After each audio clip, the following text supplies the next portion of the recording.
What up, y'all? You're listening to Sports Talk with Tropp, and I'm your host, Katie Tropp.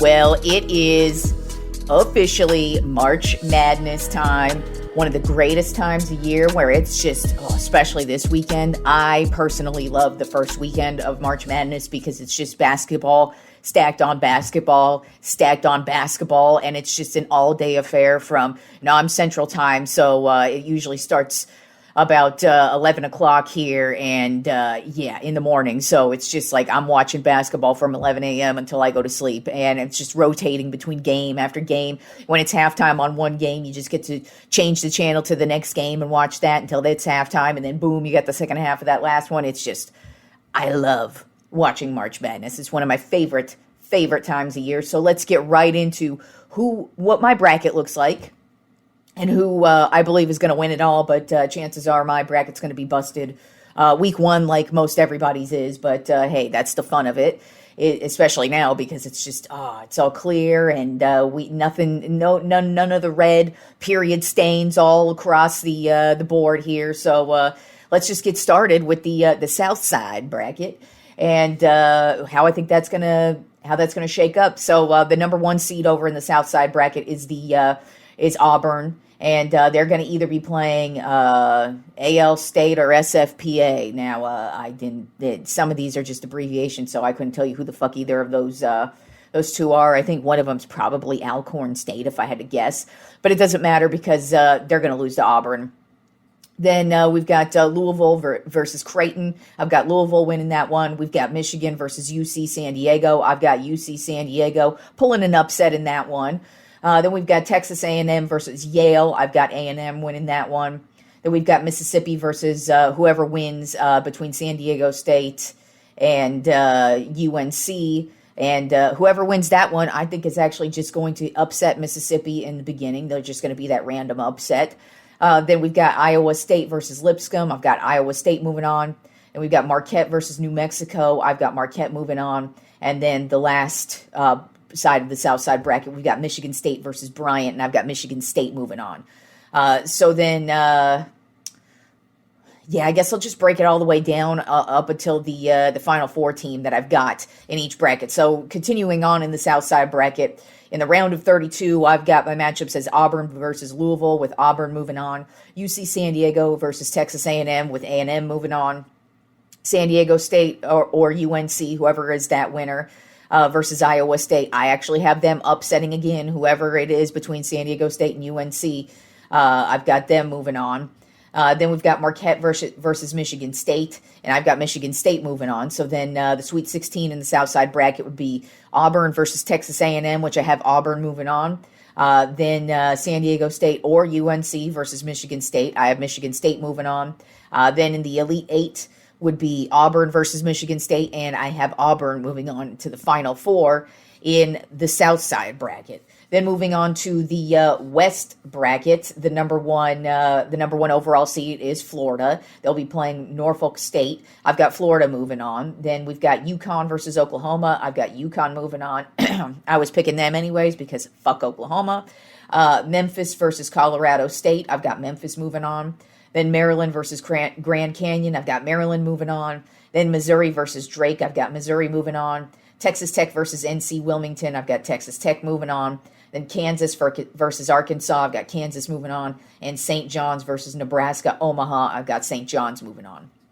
So then the round of 32 over in the West bracket, we would have Florida versus UConn. I've got Florida moving on. Memphis versus Maryland, with Memphis moving on. Missouri versus Texas Tech, with Texas Tech moving on. And Kansas versus St. John's, with St. John's moving on. So then the Sweet 16 over in the West bracket, I've got Florida versus Memphis, with Florida moving on. And Texas Tech versus St. John's, with Texas Tech moving on. And so the Elite Eight over in the West bracket would be Florida versus Texas Tech, with Florida moving on to the Final Four on this side of the bracket. Then on the East side of the bracket, the round of 64 begins with the number one overall seed, Duke, versus either Mare and MSM. It doesn't matter because they're going to lose to Duke. Then we have Mississippi State versus Baylor. I have Baylor moving on. Then Oregon versus Liberty. I have Oregon moving on. Arizona versus Akron. I've got Arizona moving on. BYU versus VCU, with BYU moving on. Wisconsin versus Montana, I've got Wisconsin moving on. St. Mary's versus Vanderbilt, I've got St. Mary's moving on. And then Alabama versus Robert Morris, I've got Alabama moving on. So the round of 32 in the East, I have Duke versus Baylor with Duke moving on. Oregon versus Arizona with Arizona moving on. BYU versus Wisconsin with BYU moving on. And St. Mary's versus Alabama with Alabama moving on. So then the Sweet 16 on the east side of the bracket, I've got Duke versus Arizona with Arizona moving on in an upset there. And then BYU versus Alabama, I have BYU moving on in that one. Then so the Elite Eight in the East bracket would be Arizona versus BYU, and I have Arizona moving on to the Final Four for the East side bracket. Then the Midwest bracket begins with the number 1 overall seed, Houston, versus SIU Edwardsville. I've got Houston moving on. Then we've got Gonzaga versus Georgia. I've got Gonzaga moving on. Clemson versus McNeese. I've got Clemson moving on. Purdue versus High Point. I've got Purdue moving on.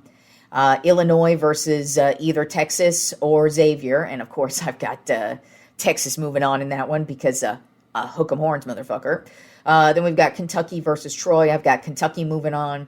And then UCLA versus Utah State. I've got UCLA moving on. And then Tennessee versus Wofford. I've got Tennessee moving on. So the round of 32 in the Midwest, I have Houston versus Gonzaga with Houston moving on. Then Clemson versus Purdue with Clemson moving on. Texas versus Kentucky with Kentucky moving on. And UCLA versus Tennessee with UCLA moving on. Then my Sweet 16 in the Midwest bracket, I've got Houston versus Clemson with Houston moving on. Kentucky versus UCLA with Kentucky moving on.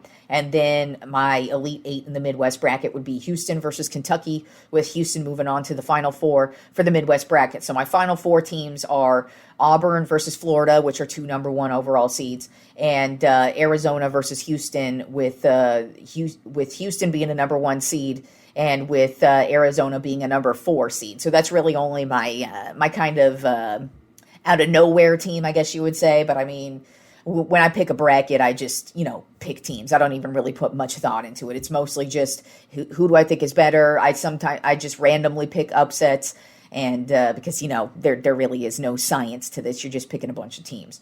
So my Final Four is Auburn versus Florida, and I have Auburn moving on to the national championship. And then Arizona versus Houston, I have Houston moving on to the national championship. And this year, I've picked my national champion as Houston. I have the Houston Cougars going on and winning it all. I mean, they've been one of the top teams in college basketball. They've been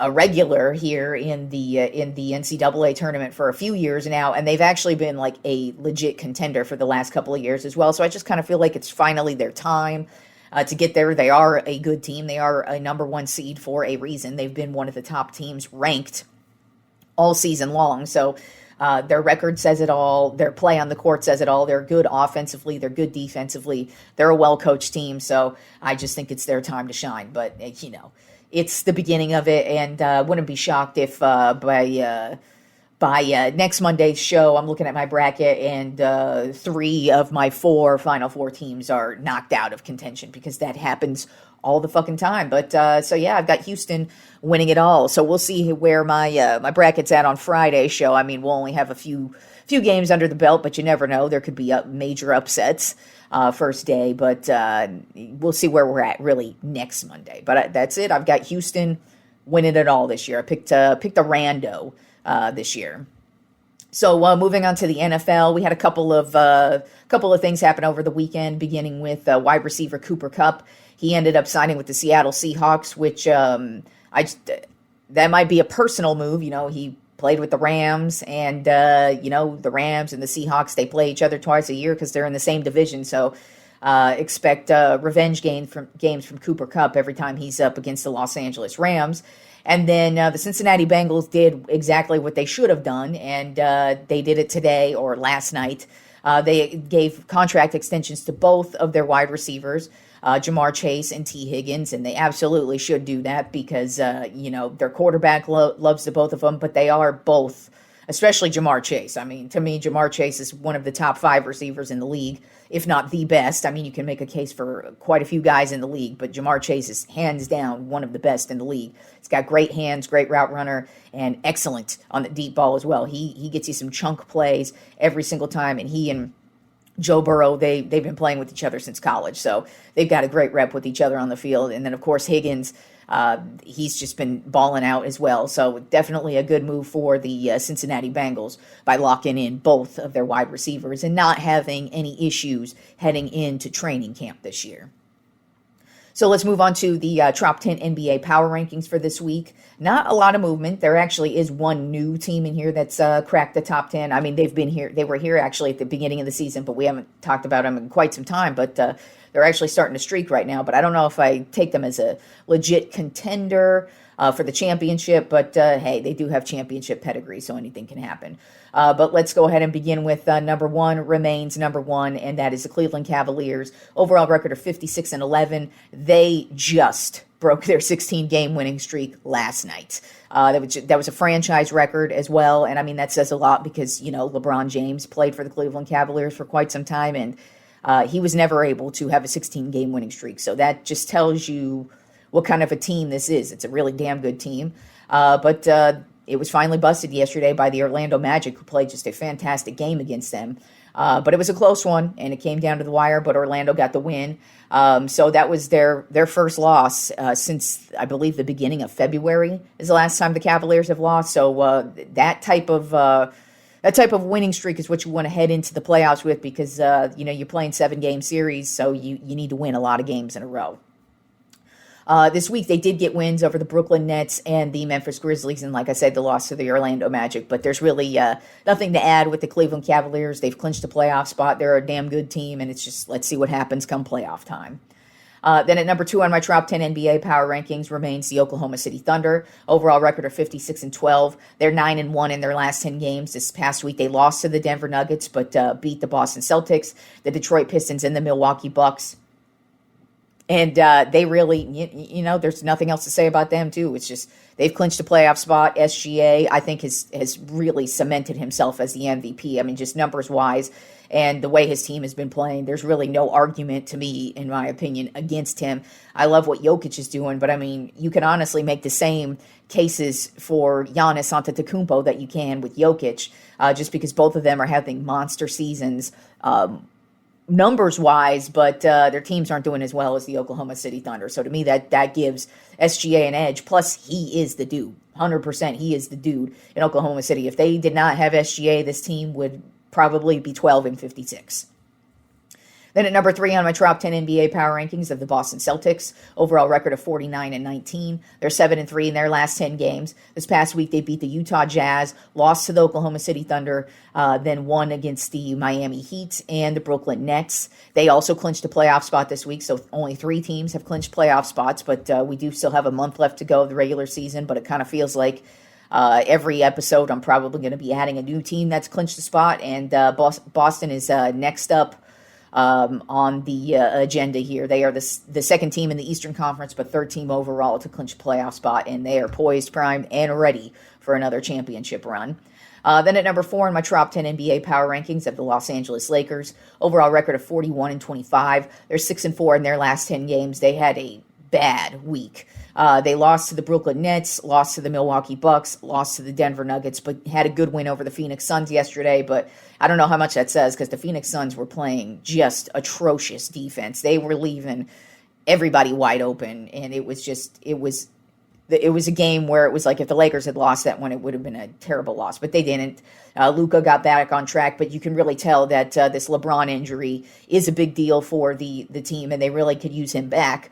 It sounds like he's going to be out another week, so probably expect him to come back next week, but they definitely need him. They definitely need his points. They definitely need his defense. But I will say Reeves and Luka, it kind of looks like they're starting to get well acquainted with each other on the court. They look like they're starting to just get really in sync with each other, and I like what I see from the two of them without LeBron even on the court. But once we get LeBron back, it's gonna look a lot different. But they definitely need him back because that 3-game losing streak was pretty terrible basketball, in my opinion.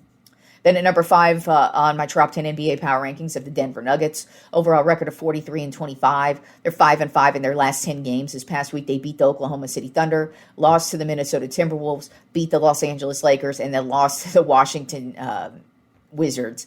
And they got swept by the Washington Wizards. Now, if you don't know, the Washington Wizards are the worst team in basketball. There is nothing good about this team. They've been on like terrible losing streaks this year. I couldn't even tell you their record, but I think they have 12 wins on the season. So that's just how bad this team is. And they usually get demolished. But Denver, for some reason, cannot beat them. As a matter of fact, I remember Jokic had an amazing game against Washington, but they still lost. I think it was something like he had like a 50-point game, and Denver managed to still lose.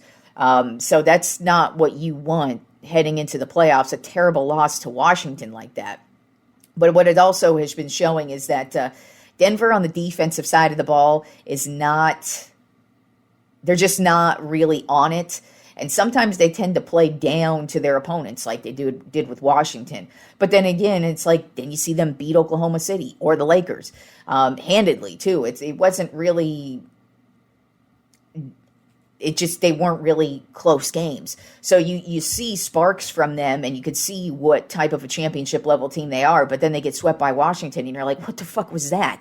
And it's like, let's say they end up facing a team like the Golden State Warriors come playoff time. Well, I look at that and I go, you can't play bitch ball against Golden State, because they will get that win every single time, because they've got championship pedigree.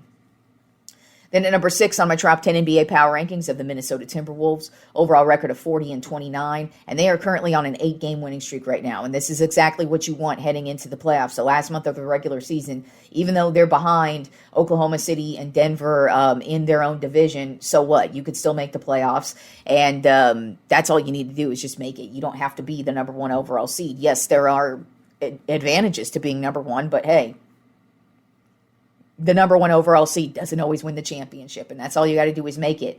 And to get on this 8-game winning streak, it's not just chump ball they're playing either. They're playing excellent basketball. This past week, they beat the Denver Nuggets, the Orlando Magic, and the Utah Jazz, but Anthony Edwards is leading the charge. It kind of feels like after he had his last ejection, it kind of feels like he's checked himself and just really looked at himself in the mirror and be like, yo, I gotta cut this shit out. I gotta just play basketball. I just gotta go out there and show them what I'm all about. And that's what he's been doing. I mean, he had a 40-point game over the weekend, and he's just been a huge driving force for this Minnesota Timberwolves team. And it's going to be interesting to see what they're able to do come playoff time. But if they keep playing like this, they're definitely going to be a team to reckon with in the playoffs. Then at number 7 on my Trop 10 NBA power rankings of the Memphis Grizzlies, overall record of 43-25. They're 5-5 in their last 10 games. This past week, they beat the Phoenix Suns, the Utah Jazz, lost to the Cleveland Cavaliers, and beat the Miami Heat.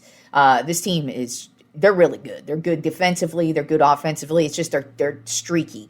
And come playoff time, that might be an issue because, like I said, you don't want to go on a 4-game losing streak, because you go on a 4-game losing streak in the playoffs, you are, boom, done.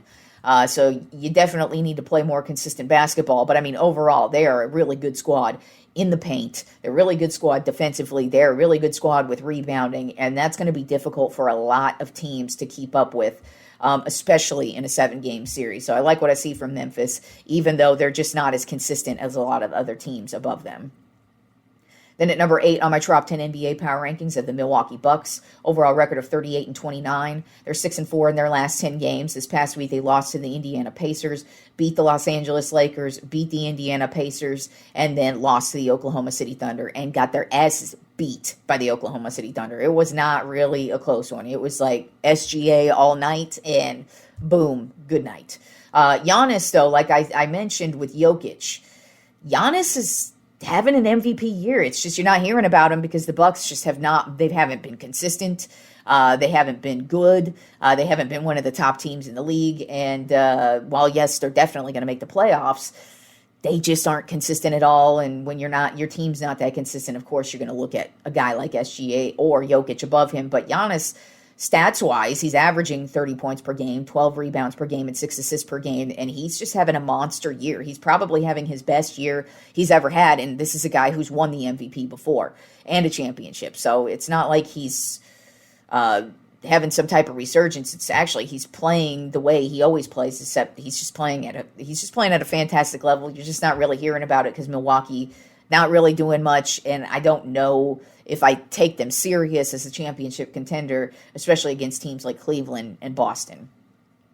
Then at number 9 on my Tropp 10 NBA Power Rankings. Now, this is the team I was talking about that is surging, and they are surging at the right time because this is the most championship ready team, and that's because they've won the most over recent time. They have the most recent dynasty, so you can never overlook a team like this with the type of players they have on their team, and that is the Golden State Warriors. Overall record of 39-28. They are on a 7-game winning streak right now. This past week they beat the Portland Trail Blazers, the Sacramento Kings, and the New York Knicks. But the thing about them is they are playing great with Jimmy Butler. I really like. I think that the thing about Butler that he brings to this team that they were missing was presence in the paint, where you can actually score in the paint. You know, you've got Green in the paint, but he's more for the rebounds. He's more just to be that grimy dude to throw elbows. But Jimmy Butler's that dude who's going to score and drive in the paint. And then you've got Curry on the outside shooting the threes and scoring the points. But Butler has been fantastic. Fit for the Golden State Warriors. So it's going to be interesting to see what actually happens in the next couple of years, since he signed a two-year deal with them. So he's going to be with them next year. It's going to be interesting to see what kind of dynamic they have, because I think he and Steph are a perfect dynamic duo who just play well off of each other, and it's shown. As a matter of fact, I could be wrong, but I believe they've only lost one game since the Jimmy Butler trade. So that just goes to show you how much he has elevated their play. Now, if you ask me, I don't believe the Golden State Warriors are going to win a championship. But like I said, they are not a team you want to face right off the bat in the playoffs, because if you are a team like Denver, like I brought up, for example, Golden State's not afraid of Denver. They're not afraid of anybody, really. But, I mean, it's not like they're going to walk in and be like, oh, my God, what are we going to do against Denver? They're going to walk right in there and they're going to act like they can win, and chances are they could win. They're a team that has won championships many times. They still got the coach that's won all the championships with them in Kerr. They've still got Steph Curry, one of the best legendary players to ever play the game. And then, like I said, Jimmy Butler's fitting right in. And then you got Green right there as well. I mean, you got a whole cast of characters who are playing well and at the perfect time as well. Not, like I said, not saying I got them to win the championship, but I would not be shocked to see them fuck up some teams' days all the way leading up to the Western Conference Finals even. And then rounding out the Tropp 10 NBA Power Rankings, a team that is just falling, and they got more bad news this week. It's the New York Knicks. Overall record of 42-24. They're 5-5 in their last 10 games. This past week, they beat the Sacramento Kings, barely got by the Portland Trail Blazers, and lost to the Golden State Warriors. And the bad news that they got is that Jalen Brunson is more than likely going to be out until the playoffs now, or the week before the playoffs, but it's looking like it's probably going to be until the playoffs. And even then, who knows? But it's been obvious ever since the Jalen Brunson injury, this team has been decimated. They have not been playing as well.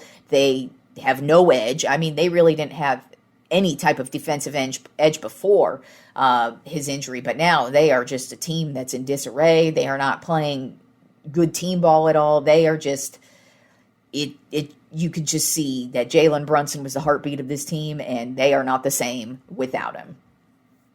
All right, and since baseball begins tomorrow officially, I mean, the technical opening day is still next week, but the Dodgers and Cubs are playing 2 games over in Tokyo, Japan. Actually, Central Time, I think it starts at like 5 a.m., so yeah, I'll probably catch the tail end of it, when I'm getting ready for work. But hey, technically baseball season does start tomorrow. So we've got a couple of games, but with that being said, I've already started on my 2025 MLB season predictions. So let's move on to the American League and National League West teams and how I think these divisions are going to shake up, but beginning with the American League West. I think the Texas Rangers are going to win this division simply because usually Bruce Bochy's teams, they win a World Series, then have a shitty season. Then the next season, they either bounce back and win the World Series, like that was the case with the San Francisco Giants, or they at least bounce back and do something and make the playoffs. So not only do I think they're going to bounce back, but also they are getting some help as well. I mean, Jacob deGrom, he's barely pitched as a Texas Ranger. He missed the majority of last season. I think he missed, I want to say, almost all of last season. He played, I think he pitched 2 games, something like that, and then boom, was out with an injury. So he really hasn't shown what he can do. I mean, he was a fantastic pitcher before his injury, so we'll see if the injury ends up being an issue, but if he's the old Jacob deGrom, well, then they are getting a great ace to line up with Eovaldi. They do have a nice, decent pitching staff, I would say. I think they could still use maybe one other starting pitcher for depth. Maybe at some point in the season they might trade for somebody, or hey, who knows, maybe somebody will just, be a shining star. But I still think they're maybe one starting pitcher away from having a really, really solid starting pitching staff. But they're definitely going to have no issue scoring runs. I mean, you've got Adolis Garcia still here, Sager still here, and Semien. And Sager is actually coming off of an injury. So, he missed, I think, the second half of the season. I know he missed a good chunk of last year, and I think it was from the All-Star break on. But he's going to be coming back, giving them some offense. But another move they made in the offseason is they picked up Jock Peterson, and he's been a great journeyman his entire career. Everywhere he goes, he provides something. He's a great leader. He's a great guy in the locker room, and you could just tell the team loves to rally around the guy. So I think he's just going to bring a lot to this offense and a lot to this team. And I've got the Texas Rangers winning the American League West. Then finishing in second place, I have the Houston Astros. I just think at some point this team is going to start falling off. And I mean, they did lose Bregman in the offseason. He's been a huge part of this team. They also traded away Kyle Tucker, which I thought was a weird move, especially just because it kind of felt like Kyle Tucker was moving up to be the next guy, and then they traded him. And I'm like, whoa, that's a big hitter to be trading away. Also, their starting pitching and their bullpen very, very, very weak. So I think even second place in this division is kind of pushing it with the Astros. I think they're going to have to have a struggling type of season where I don't think they're going to be as dominant as they normally are. I still think you can't overlook them because, I mean, they still have a lot of great guys on this team still, like Yordan Alvarez. I mean, I don't expect him to fall back at all. But I just kind of feel like the Houston Astros as a whole, they lost a lot in the offseason. They lost Verlander as well. That was just another veteran presence that they had around the locker room. So I just kind of feel like there's a lot of changes going on with this team and that they're probably going to have a down year compared to what they've been doing over the last, 10 years. Then finishing in third place, I have the Seattle Mariners, mostly just because you can't really trust this team. They have an excellent pitching staff. I mean, excellent. This is one of the deepest starting pitchers, in the league. They've got Castillo, they got Kirby, they've got Gilbert. These are guys who throw heat, and you can't really get a lot of runs on them. But the problem is can they score runs? They don't have a lot of offense, at least from what I see, beyond Julio Rodriguez, who, you saw what happened last year. He had a very quiet start, and then after the All-Star break, he started to get it going. But I mean, this Seattle Mariners team, they were struggling offensively for the majority of the year, and I don't see that really improving. And until they actually play some consistent baseball, I can't really put them above Texas or Houston right now, just because if I have to choose between Texas, Houston, and Seattle, I'm taking Texas and Houston over Seattle every time because I don't think Seattle's really, they just haven't shown any consistency yet. Then finishing in fourth place, I have the Sacramento A's, soon to be Las Vegas A's, but no idea what to expect from this team. I wouldn't be shocked if they had kind of like an okay season. I don't expect them to be a championship level team, but what I mean is maybe they make some type of second half run where they make the playoffs as a wild card team, as like the last wild card, something weird like that. But I mean, overall, there really isn't any key player to look at with this team. There really isn't a standout. There really isn't much going on here. But, you might actually see some pretty full games for the A's because they are playing in Sacramento in a minor league baseball stadium. And, A's games are normally pathetic. I mean, over the years, that's been my thing. It's like you're watching an A's game and you see like 3 people in the crowd and it just looks so fucking pathetic. But in Sacramento, it sounds like, or at least from what I can see from the ticket sales, they're actually selling out games. So we might actually see some really decent crowds at some of these A's games, which I think is good for them. But I don't know if they're getting a good team out on the field. And then rounding out the American League West, I have the Los Angeles Angels of Anaheim. The only good thing about this team is Mike Trout, and he's coming off of an injury. Actually, he's been coming off of an injury, it feels like, the last 5 seasons. But this one, it was he tore his ACL, and then he tore it again, or had a setback in it. But regardless, it was not a good season for Mike Trout. It was not a good season for the Angels, but I mean, you look at their pitching staff, terrible. You look at their bullpen, terrible. Really, I don't know what to expect from their lineup outside of Mike Trout. So I just kind of feel like the Angels are probably going to be one of the worst teams in the league this year. Moving on to the National League West and how I think that division is going to shape up. I've got, of course, the Dodgers finishing in first place. I mean, they are the World Series champs and stacked to the brim with talent and picked up even more talent in the offseason. As a matter of fact, their weakness last year was their starting pitching. Well, they worked on that in the offseason and got even better. First of all, they get Shohei Ohtani back as a pitcher this year. He's expected to be a starting pitcher at some point.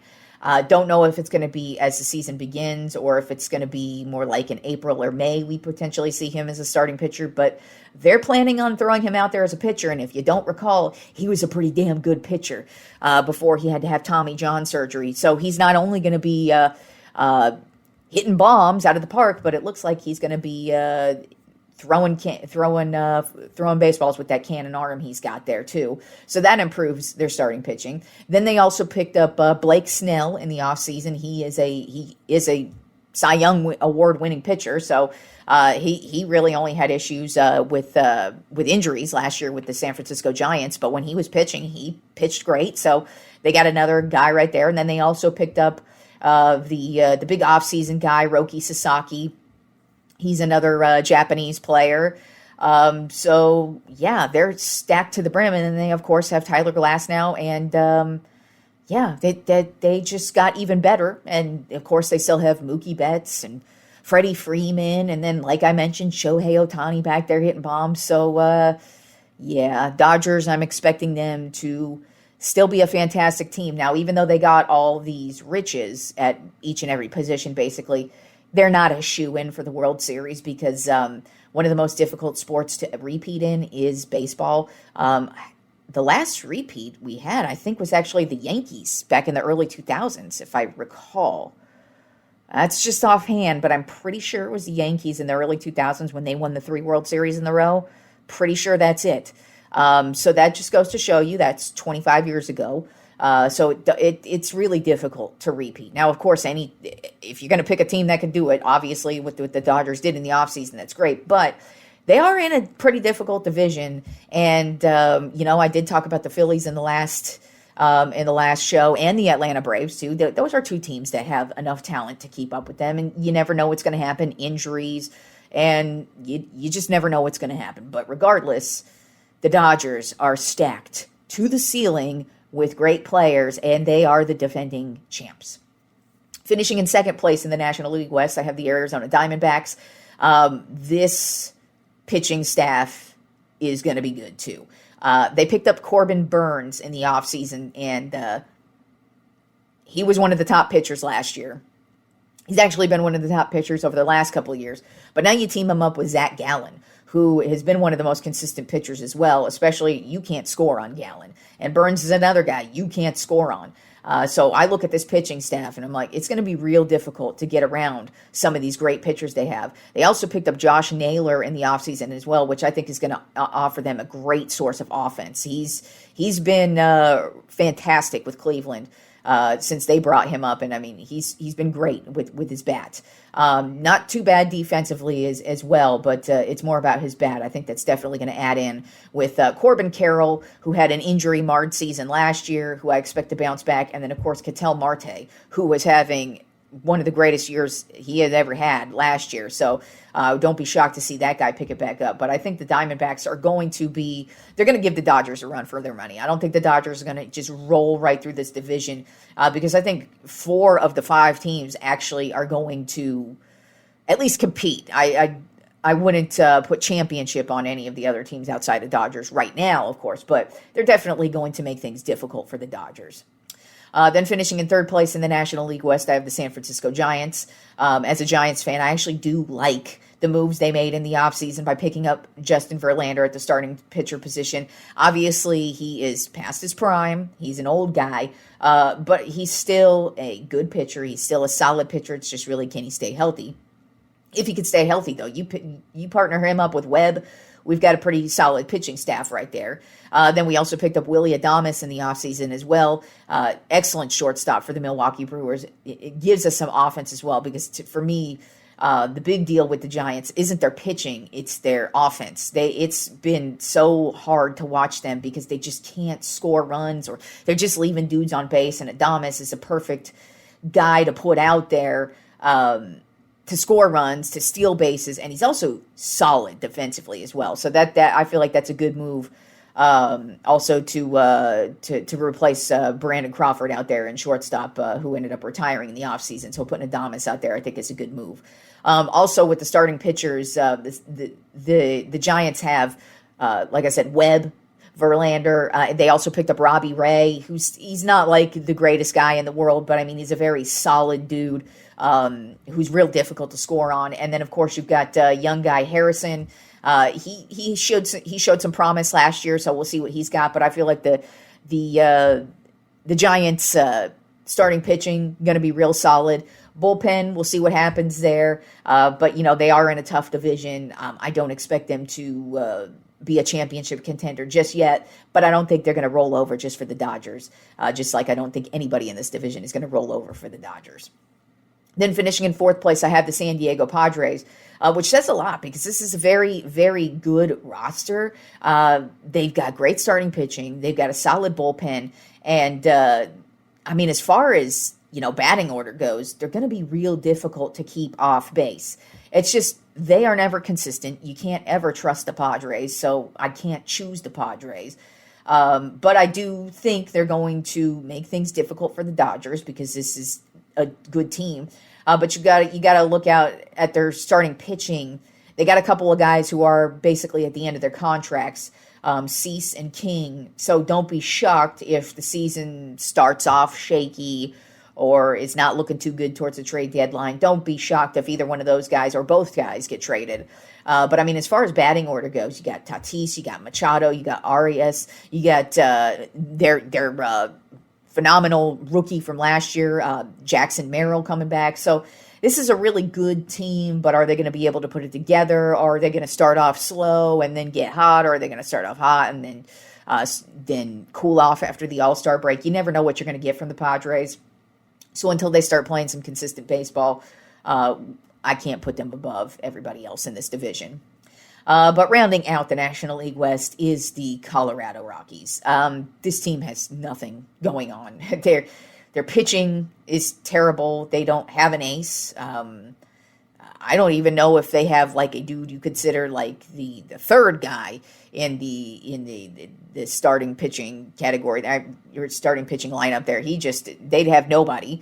Their bullpen, nobody, and then.